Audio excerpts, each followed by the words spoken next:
Aussitôt publié, aussitôt convoyé vers le Conseil constitutionnel pour l'étape suivante, la vérification des dossiers des candidats avant la publication de la liste définitive. Transportés par plusieurs lots, les dossiers sont remis sous l'œil attentif du président de l'Ange. Et nous sommes en train d'apprêter, comme la loi le dit, nous sommes en train d'apprêter pour envoyer les listes des élections communales et provinciales à la Cour suprême et pour les listes des élections législatives au Conseil constitutionnel.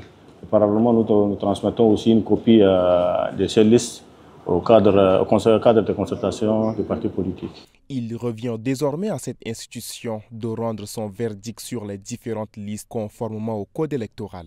Et selon les dispositions de la loi, c'est que ces dossiers retenus doivent être transmis au Conseil constitutionnel, raison pour laquelle nous avons conduit ces différentes cantines contenant les dossiers retenus pour transmettre à cette haute juridiction afin de publier le résultat définitif.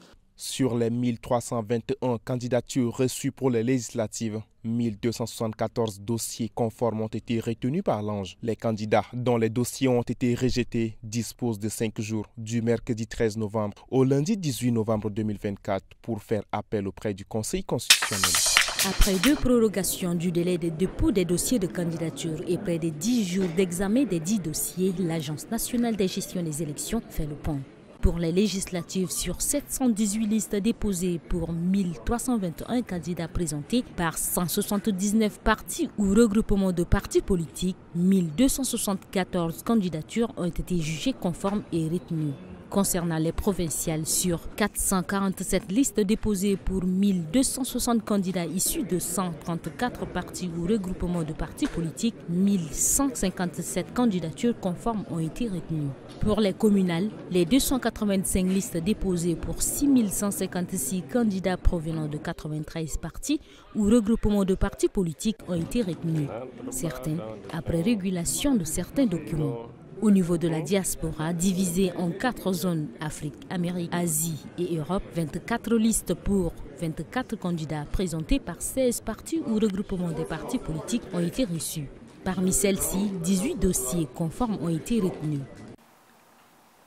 Les listes provisoires que nous rendons publiques aujourd'hui seront affichées dans tous les bureaux de démembrement de l'Ange. Elles sont à la disposition de l'ensemble des partis politiques et regroupements des partis politiques qui peuvent les consulter. La consultation de ces listes ouvre la voie à des recours qui sont prévus par le Code électoral.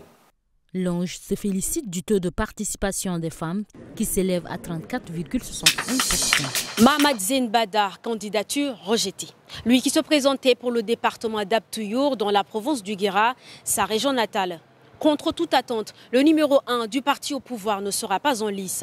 Après examen de son dossier, l'Agence nationale de gestion des élections, l'Ange, a mis en évidence 2 motifs disqualifiants pour M. Zein Bada. D'abord, Mahamat Zein Bada fait l'objet d'une condamnation à 5 ans d'emprisonnement ferme en 2012, bien qu'il ait bénéficié d'une grâce présidentielle. Ce fait constitue un obstacle majeur, mais ce n'est pas tout.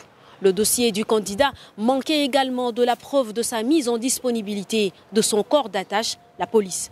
Conclusion, sa candidature est rejetée. Pourtant, Mahamat Zein Bada est un vétéran des élections avec plus de 40 ans de parcours politique. Ce ténor de la classe politique tchadienne a commencé à militer très tôt. Compagnon de Habré, puis opposant, il entame son parcours politique sous l'ère démocratique en 1992 en devenant leader du mouvement des jeunes du MPS. Frère de Moldoum Bada Abbas, l'un des cofondateurs du mouvement patriotique du salut, le MPS, Mahamat Zein Bada alterne les postes de responsabilité dans l'administration jusqu'en 2002. Où il fait son entrée dans le gouvernement en tant que ministre de la Culture, de la Jeunesse et des Sports.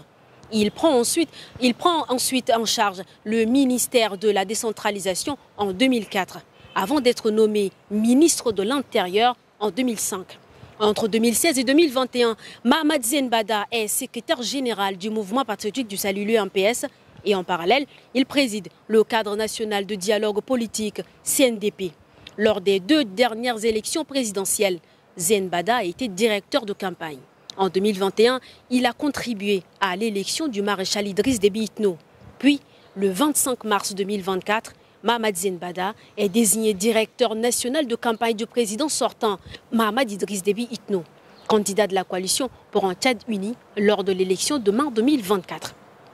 Mahamat Idriss Déby l'emporte dès le premier tour selon les résultats. Le rejet de la candidature de Zenbada aux législatives de décembre 2024 constitue une surprise pour beaucoup. Nous maintenons notre engagement de boycott actif et annonçons définitivement la révolution électorale. Ce faisant, nous invitons les Tchadiens qui subissent l'injustice, les violations, les violences et les conflits à se tenir prêts pour s'engager activement dans cette révolution.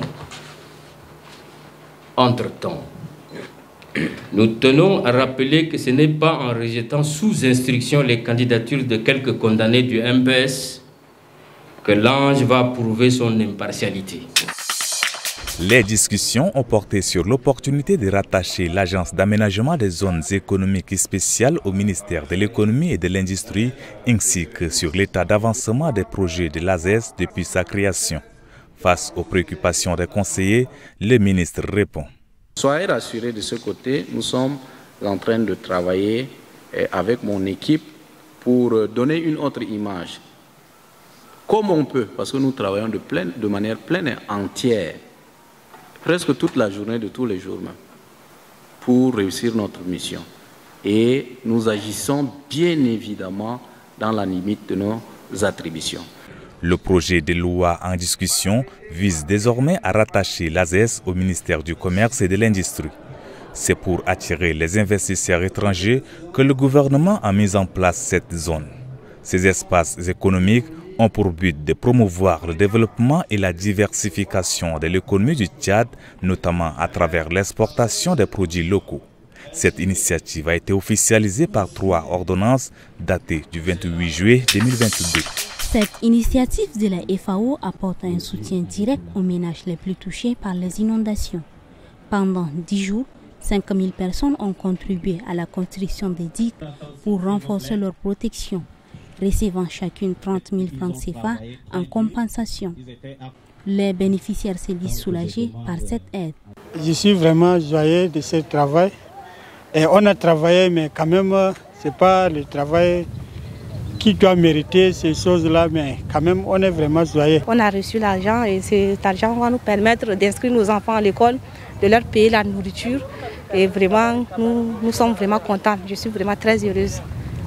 Selon le représentant de la FAO, ce fonds améliore les conditions de vie des ménages affectés par les inondations. Ces fonds qui seront distribués aux ménages bénéficiaires du projet contribueront, je l'espère, à améliorer les conditions de vie de ces ménages, à assurer leurs besoins alimentaires et la reprise des activités soutenant leurs moyens d'existence. Le secrétaire général du ministère de l'Action sociale a réaffirmé le soutien du gouvernement aux ménages touchés. Je voudrais vous assurer que malgré les difficultés, vous n'êtes pas le seul. Ce soutien financier est une première étape pour vous aider à reconstruire vos vies, mais aussi un signal fort que le gouvernement du Tchad, avec l'appui de ses partenaires, sera toujours à vos côtés pour vous accompagner dans le renforcement de votre résilience face aux défis futurs. En 2022, les inondations avaient causé de nombreuses victimes et cette année, la montée des eaux continue de provoquer des déplacements. À travers ce partenariat, la société Parier Cash s'engage à soutenir financièrement la Ligue dans le but de promouvoir le football. En échange, la Ligue s'engage à accroître la visibilité de la société lors de ces événements. Jean-Philippe Bernard est le directeur d'exploitation de la société Parier Cash. D'être intégré dans cette Ligue et de pouvoir supporter et développer, ou aider en tous les cas à développer le football, mais le sport en général au Tchad. Nous avons aussi une très bonne relation avec Tchad Info, avec qui nous faisons des émissions de façon régulière. Et voilà, c'est un vrai plaisir d'être là. Je suis très content de pouvoir signer cet accord avec vous aujourd'hui. Merci. Et en espérant que ce soit pérennisé dans les années à venir.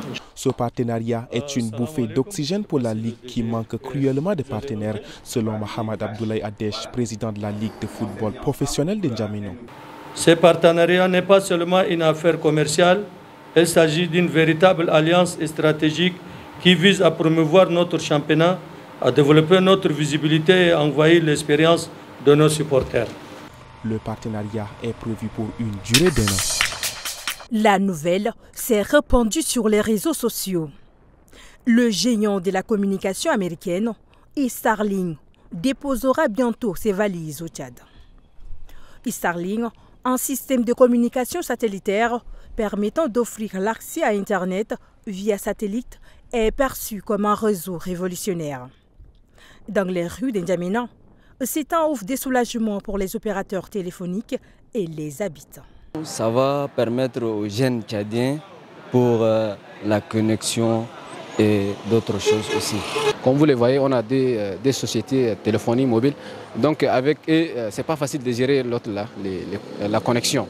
Donc ça, avec Starlink, ça pourrait nous faciliter un peu la tâche. Et puis, comme nous travaillons beaucoup plus dans l'espace numérique, donc ça, il nous faut absolument un réseau un petit peu fiable. Puisque nous sommes dans le monde technologique, il faut ce qu'on aura un bon accès à la connexion ou bien à Internet. Pour Abdel-Salam Safi, directeur exécutif de WENAP Clubs, cela permettra aux utilisateurs des zones reculées d'accéder plus facilement à Internet, même là où le réseau téléphonique est quasiment inexistant. Donc aujourd'hui, avec Starlink, on pourra avoir des connexions, pour vous donner une idée, donc dans l'ordre d'un abonnement de 20 à 30 000 par mois, qui permettra à une petite entreprise d'avoir des connexions Internet. Et ceci permettra vraiment à nos petites et moyennes entreprises de se développer. Et aujourd'hui, il ne faut pas oublier, donc, on est à l'ère de l'économie numérique. Donc c'est une solution qui va vraiment soulager les entrepreneurs comme nous qui utilisent quotidiennement Internet. Avec les coupures répétitives d'Internet que connaît le Tchad, l'arrivée des Starlink pourrait combler les lacunes des deux opérateurs téléphoniques existants. Les utilisateurs espèrent un changement significatif grâce à cette nouvelle technologie. L'eau a cerné une partie du quartier Ridjina, comme le montrent ces images. Impuissants face à cette crue, les habitants ont érigé des digues de fortune. Leur rôle, contenir cette crue du fleuve Chari et le Gone. Une montée des eaux qui inquiète toujours les habitants. Avec le barrage, on avait pu quand même faire des digues. Et ces digues nous aident à avoir un peu de passage pour sortir, ainsi de suite, quoi. Non, le gouvernement aussi avait fait ses efforts au début des débordements. Et malgré les efforts fournis, l'eau nous a atteints quand même. C'est fort avec nous. Donc le gouvernement ou bien les élites de notre arrondissement, là, ils nous oublient carrément. Actuellement, là, nous sommes isolés de nos activités, nous sommes bloqués comme ça à la maison, certains ne partent pas et même les clandos là, ne circulent plus. Que ce soit le gouvernement, la mairie, ils ne nous ont pas assistés. Ils n'ont pas donné. Nous voulons à ce que le gouvernement ou bien la mairie peut nous aider avec des sacs, des sables pour qu'on puisse quand même se protéger.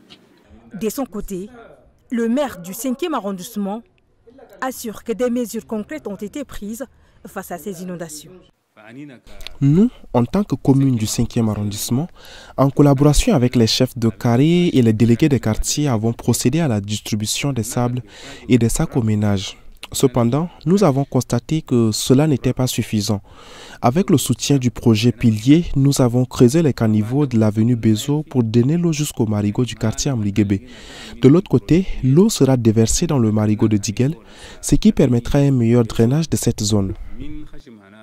Cette année, les inondations ont frappé de plein fouet certains quartiers de la capitale comme Sabangali et Paris-Congo. À cause de la crue des fleuves Chari et le Gone, ils se sont repliés ici, sur ce canal du quartier Ngeli, et c'est là que Mathias et d'autres pêcheurs traquent les poissons avec leurs filets. C'est par ces canaux que nous nous débrouillons. Actuellement, il y a eu une pénurie de poissons dans le fleuve. Nous attendons un mois. Si les niveaux de l'eau baissent, nous retournerons au fleuve. Dans les cas contraires, nous demeurerons ici pour le moment. Un exercice pénible mais moins dangereux que d'affronter les profondeurs des eaux. Pauvres en poissons en cette période de crue. Et la récolte de ce matin est bien maigre, mais mieux que rien. Depuis notre arrivée ici, nous rendons grâce à Dieu de pouvoir nourrir nos enfants. Bien que les ressources soient limitées, nous parvenons à satisfaire nos besoins quotidiens. Dans ces contextes, nous sollicitons l'assistance du gouvernement afin qu'il nous accorde des pirogues dont nous manquons. Telle est notre unique requête auprès des autorités. Pour ces pêcheurs, il faudra encore attendre plusieurs jours avant de pouvoir retourner sur les lieux de pêche habituels. Elle était également en première ligne ce matin. La ministre des Transports et de la Sécurité routière, Fatime Goukouni-Wedei. Munie d'une brochure, la ministre rappelle aux usagers l'importance de respecter le nouveau code de la route. Du ministère des Transports, je suis la ministre, avec mes collaborateurs, et on fait de la sensibilisation au niveau du 8e arrondissement sur les innovations du code de la route. L'ancien grande pompe il y a un mois, cette caravane visait à exhorter les conducteurs à porter le casque, attacher la ceinture de sécurité et respecter les limitations de vitesse. L'incivisme routier de nos usagers de la route, c'est vraiment un fléau qui touche toutes les régions du monde. Ce n'est pas seulement le travail du gouvernement, ce n'est pas seulement le travail du ministère ou de l'ENASER, c'est vraiment l'effort de tout un chacun, de la population, des usagers, des piétons, qui fera en sorte qu'on pourra aller de l'avant et développer davantage la sécurité routière. Aujourd'hui, c'est des enjeux majeurs, importants, qui font partie des priorités du gouvernement. Et nous, aujourd'hui, on ne veut plus que notre jeunesse perdre sa vie sur les routes, parce que la route, elle tue. Et on ne veut plus ça. Protéger la vie des citoyens et réduire les accidents sur la voie publique. C'est l'objectif visé par l'ONASER à travers cette caravane. Elle a permis de former les policiers, les conducteurs des mototaxis et les usagers au respect du code de la route. Le nouveau président des États-Unis, Donald Trump, ne prendra pas tout de suite ses fonctions. Il faudra attendre son investiture prévue pour le lundi 20 janvier avant qu'il revienne officiellement à la Maison-Blanche. Lui, qui a remporté l'élection présidentielle face à la candidate démocrate Kamala Harris il y a 5 jours. Un retour à la Maison-Blanche diversement apprécié à N'Djamena. Cette victoire va faire beaucoup souffrir les Afro-Américains. La victoire de Trump aura sûrement un impact sur le Tchad parce qu'il l'a déjà montré lors de la dernière fois qu'il était au pouvoir. Il a traité le Tchad de terroriste ainsi que 2-3 autres pays. Alors, on peut s'attendre à tout. Les Africains peuvent rester chez eux-mêmes et construire leur pays en harmonie. C'est comme ça, il veut donner l'exemple. Mais nous, on a mal interprété, on a vu que c'est un peu mauvais pour nous.